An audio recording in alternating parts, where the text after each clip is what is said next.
authenticity was marked by flaws, scratches on film grain, distortions in vinyl, or the breath between words in a voice recording. These were not signs of error, but evidence of presence. The ghostly traces left behind by human hands and machines alike. Roland Barthes called this that, has been the aura embedded in experience itself. But today, we no longer stumble into authenticity, we engineer it. We layer AI, generated handwriting on digital letters, and apply filters that mimic film stock long. The result is a new kind of authenticity, one that exists only as a commodity. It's not real memory, but the look of memory, not presence, but the trace of it. We consume these signs without knowing their origins or asking if they even need them. Authenticity is no longer experienced, but manufactured in bulks. The illusion becomes belief because we have no frame to distinguish between what was and what seems, and perhaps more importantly, no reason to care.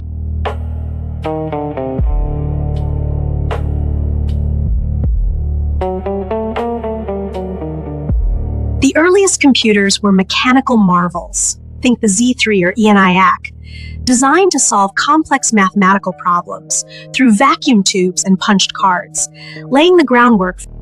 We trust things that look human, even when they aren't. A bot with a typo feels more real than one without. A deepfake that stutters just once in 10 seconds tricks our brains into believing it's alive. Why?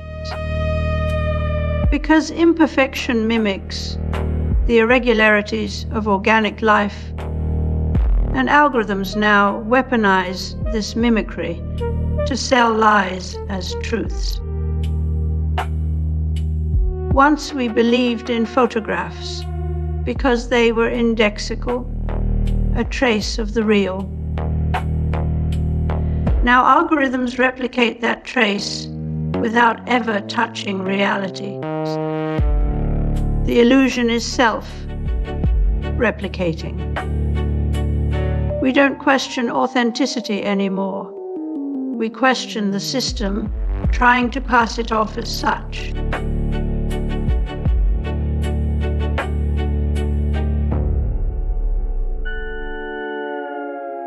Can do, and even though this is a small toy, it really does demonstrate those things. For example, this robot has a shoulder which can turn along that axis. It can lift by its shoulder or come down. It's got an elbow which it can bend. It has a wrist which it can move, and it has a hand which it can open, and it can actually do something that humans can't do. It can twist its wrist around that particular joint. Now, Gary, this is a small example of a robot. It's certainly... Barthes described photographs as carrying a denoted message that is complete in itself, unmediated by interpretation. But when an AI produces something that mimics this purity of presence, a photo with just the right grain, a voice with just the right pauses, we no longer question its origin. We feel it first before we doubt it. The illusion is baked into the detail, a shadow out of place, a texture too perfect to be real. These tiny betrayals are not flaws, they're features. The algorithm knows that this is where the punctum gets interesting. That sharp detail which pricks your eye and makes you believe. In a real photo, it might be a crinkled corner or a fly on the window panes.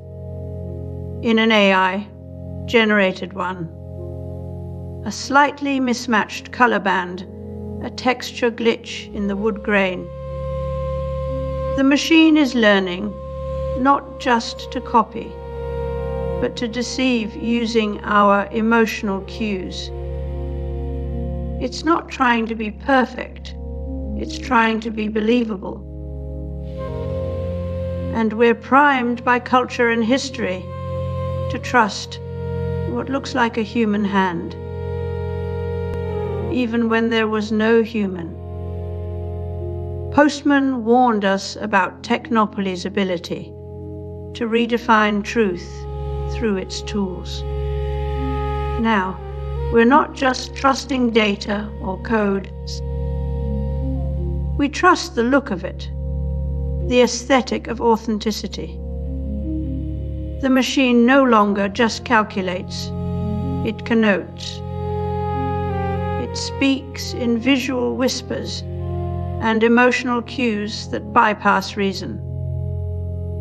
If a neural network can convincingly replicate the imperfections of film stock, handwriting, or even human hesitation, then what's real anymore?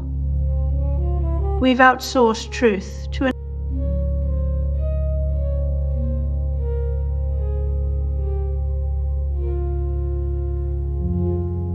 the better something fakes reality, the harder it becomes to trust what actually is real. As algorithms grow more precise and convincing, we find ourselves in a paradox. Our suspicion deepens, even as we surrender more easily to the illusions. We've trained systems to replicate not just facts, but feelings.